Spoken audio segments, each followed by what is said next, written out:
السلام علیکم۔ اچھا، آج ہمارا جو موضوع ہے وہ تھوڑا سا آپ کو عجیب سا لگے گا، آبادی۔ اچھا، یہ جو آبادی کا سلسلہ ہے کہ آبادی کا بڑھنا یا آبادی کا گھٹنا، کہ آبادی سے بچے زیادہ ہونے چاہیے یا کم ہونا چاہیے، میں کھل کے بول رہا ہوں، اس کا دین سے کوئی تعلق نہیں ہے۔ عموماً ہم لوگ اس کے لیے استدلال لیتے ہیں قرآن سے، ٹھیک ہے، اور ہم اس آیت کو بھی دیکھیں گے آج، اور آگے پیچھے سے پڑھ کے دیکھیں گے کہ وہ مکمل بات کیا ہے۔ یعنی ادھوری بات کو پھیلا کے ہم ایک ایشو بنا لیتے ہیں، اور ہم یہ کہتے ہیں نہیں جی یہ تو اللہ کی دین ہے، اور یہ قتل ہے بچے کا، اور یہ تنگ دستی، اصل میں املاق ایک لفظ ہے عربی میں، جو کہتے ہیں تنگ دستی، تو قرآن نے کہا ہے تنگ دستی کہ اس میں ان کو قتل نہ کیا جائے۔ ہم اس کو آگے پیچھے دیکھ لیں گے۔ تو سب سے پہلے میں قرآن کھول لیتا ہوں، یہ سورہ بنی اسرائیل کے اندر، یہ سورہ بنی اسرائیل کی آیت ہے 31، وَلَا تَقْتُلُوا أَوْلَادُكُمْ خشیت املاق۔ یہ ہے وہ آیت جس کو بیس بنا کے کہا جاتا ہے۔ اب یہاں کہا جا رہا ہے وَلَا تَقْتُلُوا، اور تم نہیں قتل کرو، اولادکم، ٹھیک ہے، اپنے اولادوں کو، خشیہ یعنی خوف، املاق یعنی تنگ دستی کے خوف سے قتل نہ کرو۔ اتنی بات بنا کے اس کو، یہ بیسیکلی ایبورشن کے اوپر ہے، یعنی ایبورشن نہ کرواؤ، بچے زیادہ زیادہ پیدا کرو، یہ بتایا جاتا ہے، یعنی بچے زیادہ ہونے چاہیے۔ اب یہ جو آبادی کا مسئلہ ہے، اس کے اوپر کئی ڈیبیٹس آپ نے دیکھی ہوں گی، ٹھیک ہے، کہ کہیں آپ نے اکثر دیکھا ہوگا جس طرح یہ کم بچے خوشحال گھرانہ، ٹھیک ہے، یا بچے دو ہی اچھے، اس طرح کے بہت سارے آپ نے بیانیے دیکھے ہوں گے۔ تو یہ ساری باتیں جو ہے نا، یہ ڈیپینڈ کرتی ہیں، ابھی آج کل چائنا کے اندر ایک سلسلہ اب چل رہا ہے کہ کہاں کسی زمانے میں وہ کم بچوں کا ان کا وہ تھا، لیکن اب اس وقت وہ کہہ رہے ہیں کہ آبادی کو بڑھاؤ۔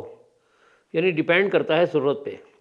اگر وہ معاشی طور پہ خوشحال ہو گیا ہے، اب اس کی ضرورت بن گئی ہے کہ اس کی آبادی کو بڑھنا چاہیے، ورنہ وہ باہر سے لیبر منگوائے اور ان کو پالے، تو اس سے بہتر یہ ہے کہ وہ اپنے لوگوں کو جو ہے کاروبار دے، ان کا رزق زیادہ فراہم کرے۔ اور اس میں ایک اور چیز بھی ہے، ایک اور چیز جو بڑی اہم ہے، وہ یہ ہے کہ ظاہر ہے جو لوگ بوڑھے ہو جاتے ہیں، اب اگر جو بوڑھے ہو گئے ہیں اس کو پالنے کے لیے حکومت ان کو دیتی ہے خرچہ۔ اچھا، ان کی پرورش، اب ان کی جو اولاد جوان ہے ان کی پرورش، تو اب وہ جو بیچ میں جوان ہے وہ پھنسا ہوا ہے اوپر والے اور نیچے والے کے درمیان میں، یعنی اس کے پاس ڈبل بوجھ ہے، یعنی اپنے بیوی بچوں کو بھی وہ دیکھے اور اپنے ماں باپ کو بھی دیکھے۔ تو اس حساب سے اگر دیکھا جائے تو وہ یہ چاہ رہے ہیں کہ بچے اگر زیادہ ہوں تو وہ بوجھ ان کا جو ہے ماں باپ کا ان پہ ڈیوائیڈ ہو جائے گا۔ اب یہ ایک نیا انہوں نے دیا ہے، تو اصل میں اس کا تعلق ہوتا ہے کہ ملک کی جو بھی ان کی جو بھی اسٹیبلٹی کے حساب سے کہ ملک اسٹیبل ہے، تو وہ چاہتے ہیں، یا آباد کاریاں ہو رہی ہیں آج کل کینیڈا وغیرہ کے اندر، وہ لوگ ویزے دے رہے ہیں، لوگوں کو باہر سے بلوا رہے ہیں۔ اگر آپ کے اپنے ملک کے اندر اگر واقعی آپ خوشحال ہیں تو بڑھائیں۔ جیسے ایک گھر کے اندر خوشحال گھرانہ ہوتا ہے، اگر ان کے زیادہ بچے کوئی فرق نہیں پڑتا ان پہ، لیکن اگر وہ تنگ دست ہیں تو ان کو چاہیے کہ وہ نفری نہ بڑھائیں۔ جس طرح اللہ تعالیٰ نے قرآن میں کہا ہے کہ تم کھاؤ پیو، لیکن اللہ نے یہ نہیں کہا کہ تم جو ہے نا صرف تم نے بریانی ہی کھانی ہے۔ اب جس کے حالات تنگ ہے تو وہ کیا کرے گا، وہ سبزی یا دال پہ گزارا کر لیتا ہے، اور کبھی کبھی گوشت بھی کھا لیتا ہے، بالکل اپنے گھر کو مینیج کرنے کے لیے۔ تو جب یہ بات ہمارے سمجھ میں آتی ہے تو اسی طرح اولاد 8-10 بچے تو پیدا کر لیے ہیں، لیکن کیا ہے کہ یہ اب ان کی تعلیم اور دوسرے معاملات، تو معاشرے کے اندر جو ہے اگر وہ نہیں ہم ان کو پورا کر سکیں گے تو ظاہر ہے وہ برے ماحول کی طرف جائیں گے، اور کم ہو تو ان کے اوپر آپ بہترین ان کی لک آفٹر کر سکتے ہیں، ان کو آپ دیکھ سکتے ہیں، ان کی پرورش اچھی کر سکتے ہیں، اور اللہ نے روکا نہیں ہے اس کو بالکل بھی۔ تو پہلے ہم وہ آیت دیکھ لیتے ہیں جس کے اوپر یہ سارا کا سارا معاملہ شروع ہوتا ہے۔ تو یہ آیت میں نے نکال لی، وَلَا تَقْتُلُوا أَوْلَادَكُمْ خشیت املاق۔ اس کے آگے لکھا ہوا ہے نَحْنُ نَرْزُقُكُمْ وَإِيَّاكُمْ وَإِن قَتَلْتُمْ كَانَ خِطًّا كَبِيرًا۔ اپنی اولاد کو افلاس کے اندیشے سے قتل نہ کرو، ہم انہیں بھی رزق دیں گے اور تمہیں بھی، در حقیقت ان کا قتل ایک بڑی خطا ہے۔ اچھا، اس آیت کے میں پیچھے بھی دیکھوں گا اور آگے بھی دیکھوں گا۔ اس سے پیچھے والی آیت جو ہے یعنی یہ تھی 31، تو اب یہ بنی اسرائیل کی ہم 30 دیکھ لیتے ہیں۔ تیرا رب جس کے لیے چاہتا ہے رزق کشادہ کر دیتا ہے، اور جس کے لیے چاہتا ہے تنگ کر دیتا ہے، اور اپنے بندوں کے حال سے باخبر ہے، انہیں دیکھ رہا ہے۔ اچھا یہاں بات ہو رہی ہے، وہی آ گئی بات کشادگی، یعنی کشادہ ہے تو وہ خوشحال میں ہے، یعنی وہ افورڈ کر سکتا ہے، اور اگر کشادہ نہیں کیا کسی کا تو اس کو اپنے گھر کے حساب سے دیکھنا چاہیے۔ اب اس کی اگلی آیت بتائے گی ہمیں کہ یہ کس کانٹیکسٹ میں یہ بات کہی جا رہی ہے۔ اچھا یہ 30ویں آیت کے بعد جو ہے آپ کو مل رہا ہے 31ویں آیت تو میں نے آپ کو بتا دی ہے، اب میں پڑھتا ہوں 32ویں آیت۔ وَلَا تَقْرَبُوا زِنَا إِنَّهُ كَانَ فَاحِشَةً وَسَاءَ سَبِيلًا۔ اس کا ترجمہ بن رہا ہے زنا کے قریب نہ پھٹکو یا زنا کے قریب نہ جاؤ، وہ بڑا برا فعل ہے اور بہت برا راستہ ہے۔ اب دیکھیں یہ بات اور زیادہ واضح ہو گئی پچھلی آیت اور اگلی آیت سے، کہ عموماً آپ نے دیکھا ہوگا کوئی بھی ایبارشن نہیں کرواتا، ایک غریب آدمی ہے وہ بال جب ہو جاتا ہے تو پھر وہ اس کو نہیں جا کے ایبارشن نہیں کراتا۔ بہت سے تو بیچارے ایسے ان کو یہ پتہ بھی نہیں ہے ایبارشن کا کہ یہ ہوتا کیا ہے۔ تو در حقیقت یہ ہے کہ کوئی بھی اولاد کو قتل نہیں کرتا، بچے کی پیدائش کو غریب آدمی بھی نہیں روکتا، وہ کہتا ہے جی، پھر وہ کہتا ہے اللہ کی دین ہے، ٹھیک ہے۔ لیکن یہ اگلی آیت ہمیں کیا بتا رہی ہے؟ یعنی وہ ایبارشن ان کے بارے میں کہا جا رہا ہے جو ناجائز بچے پیدا ہوتے ہیں، یہ وہ ان کے بارے میں کہا گئی ہے۔ یعنی بیچ کی جو آیت ہے اس کی پچھلی اور اگلی آیت سے ہمیں پتہ چل رہا ہے کہ ناجائز بچوں کے بارے میں یہ اس بارے میں ہے ہی نہیں کہ جس بارے میں ہم بات پھیلائی جاتی ہے۔ اچھا دوسرا اس کے حوالے سے، آبادی کے حوالے سے ایک اور چیز بھی ہے، وہ تشہیر کیا جاتا ہے کہ اسلام میں 4 شادیاں جائز ہیں، ٹھیک ہے۔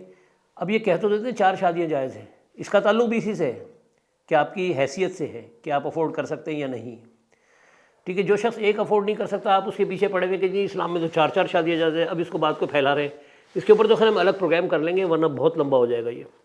تو میرا بتانے کا مقصد صرف یہی تھا کہ آبادی کے حوالے سے جو ہم بات کر رہے ہیں اس کو بالکل ویسے ہی سمجھیں جیسے آپ کے گھر کا معاملہ ہوتا ہے کہ آپ اپنے گھر کو کس طرح مینیج کرتے ہیں۔ ظاہر ہے ہر بندہ چاہتا ہے کہ وہ اچھی زندگی گزارے، اور اسلام نے آپ کو پابند نہیں کیا کہ آپ تنگ دستی کے اندر رہیں یا آپ لاغر ہو کے جیے۔ میں تو کہتا ہوں کہ ایک مسلمان کو یہ سوچنا چاہیے کہ وہ لاغر ہو کے نہ جیے بلکہ خوشحال ہو کے جیے، کیونکہ اسلام، دین اسلام کے اندر کچھ چیزیں ایسی ہیں جس کو اگر آپ پورا کر رہے ہیں تو آپ کو خوشحال ہونا پڑے گا۔ جیسے جہاں بھی نماز کا ذکر ہے وہاں زکوٰۃ کا ذکر ہے، اقیموا الصلاۃ وآتوا الزکوٰۃ، کئی جگہ ہے قرآن میں۔ تو زکوٰۃ کون دیتا ہے؟ کیا تنگ دست آدمی زکوٰۃ دیتا ہے؟ تو اگر آپ اس طرح لوگوں کو اگر یہ ورغلائیں کہ جی زیادہ شادیاں کرو، ٹھیک ہے، خوب بچے پیدا کرو، تو کیا وہ اس قابل ہوگا کہ زکوٰۃ دے؟ وہ تو زکوٰۃ لینے والا بن جائے گا۔ اسی طرح سے صرف یہی نہیں ہے، بقرعید آتی ہے اس پہ قربانی کرتے ہیں لوگ، ٹھیک ہے، جب وہ سنت ہے، ایک سنت ابراہیمی ہے اور کرنا چاہیے اس حوالے سے۔ اصل تو خیر قربانی یہ نہیں ہے، قربانی جو ہے اصل وہاں حاجی کے لیے ہے جو حج کرنے جاتا ہے، اگر وہ حج نہ کرے تو اس کا رکن کمپلیٹ نہیں ہوتا۔ اسی طرح سے اگر حج کی بات کی جائے، حج کون کرتا ہے؟ غریب آدمی کرتا ہے، وہی کرے گا نا جو خوشحال ہوگا۔ تو یعنی اس کا مطلب ہے کہ اگر آپ کو یہ سارے، جیسے فرض کر لیں گے ایک پیپر ہے آپ کا امتحان میں اور وہ آپ کو پاس کرنا ہے، تو صرف یہی نہیں کہ ایک سبجیکٹ میں آپ کامیاب ہو گئے تو آپ پاس ہو جائیں گے، باقی سبجیکٹ پہ بھی آپ کو توجہ دینی ہے۔ اسی طرح سے رمضانوں میں آپ روزہ رکھتے ہیں تو آپ کوشش کرتے ہیں کہ فروٹ بھی ہو گھر میں، اچھا کھانا پکے۔ تو یہ ساری چیزیں وہی کر سکتا ہے جو ان باتوں کو سمجھے، قرآن کے ان باتوں کو سمجھے کہ اللہ تعالیٰ نے ہمیں، اور قرآن نے کہیں نہیں کہا آپ کو کہ آپ جو ہے بالکل دنیا سے کٹ کے رہو یا اپنے آپ کو مطلب بالکل لاغر بنا لو، ترقی نہ کرو، بلکہ کرنا چاہیے۔ اگر آپ چاہتے ہیں اچھے مسلمان بنیں تو آپ کو محنت بھی کرنی چاہیے۔ ویسے یہ نہیں کہ جو نصیب میں ہوگا مل جائے گا، نصیب پہ بھی ایک پروگرام کر لیں گے انشاءاللہ۔ جو نصیب میں مل جائے گا، تو نصیب کا مطلب ہوتا ہے حصہ، یعنی آپ کے حصے میں ہوگا تو آ جائے گا ورنہ نہیں، ایسا نہیں ہے۔ آپ اسٹرگل کریں، آپ کی روزی اللہ تعالیٰ کشادہ کرے گا۔ یہ جتنی بھی اگر والی آیتیں ہیں کبھی اس پہ ڈسکس کریں گے، تو وہ اگر کے پیچھے کون ہوتا ہے یہ ہم غور کریں گے قرآن سے، کہ اگر ایسا ہے تو جس طرح اللہ تعالیٰ نے اگر ہم چاہتے تو ہم سب کو ایک ہی امت بنا دیتے، لیکن اللہ نے تو نہیں کہا۔ تو اس کا اگر کا مطلب یہ نہیں کہ اب اگر لگ گیا تو ایک ہی امت بن گئی، نہیں، ایسا نہیں ہے۔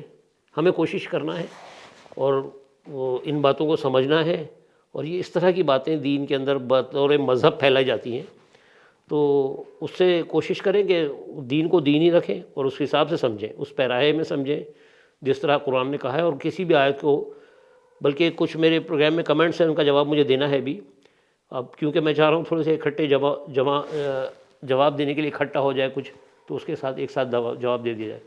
تو کچھ لوگوں کا یہ ہوتا ہے کہ ایک ٹکڑا جو ہے نا بیان کر دیتے ہیں کہ یہ تو نہیں، قرآن تو یہ کہہ رہا ہے. تو بھائی تھوڑی سی محنت کر لیں، اس کو اگلا پچھلا بھی پڑھ لیں. نہیں سمجھ میں آتا تو کوئی بات نہیں، کمنٹس کریں آپ، مجھے خوشی ہوگی. اس پروگرام پہ بھی کمنٹس کریں کہ اگر آپ کی رائے یہ نہیں ہے تو آپ اپنی رائے کا اظہار کریں، کیونکہ میں نے آپ کو قرآن میں دکھا دیا. اچھا باقی رہ گئی بات یہ کہ یہ مسئلہ جو ہے اس کو اگر ہم دیکھیں گے تو یہ ملک کا مسئلہ ہے، کہ یعنی یہ فیصلہ تو حاکم وقت کرے گا کہ ملک کے حالات کیا ہیں. اگر وہ بہتر سمجھے گا تو وہ اعلان کرے گا کہ جی مطلب یعنی آبادی کو کنٹرول کرو، تاکہ وہ اپنے نظام کو چلا سکیں. جیسے آپ گھر چلاتے ہیں تو گھر کا سربراہ فیصلہ کرتا ہے، اس طرح حاکم وقت فیصلہ کرے گا.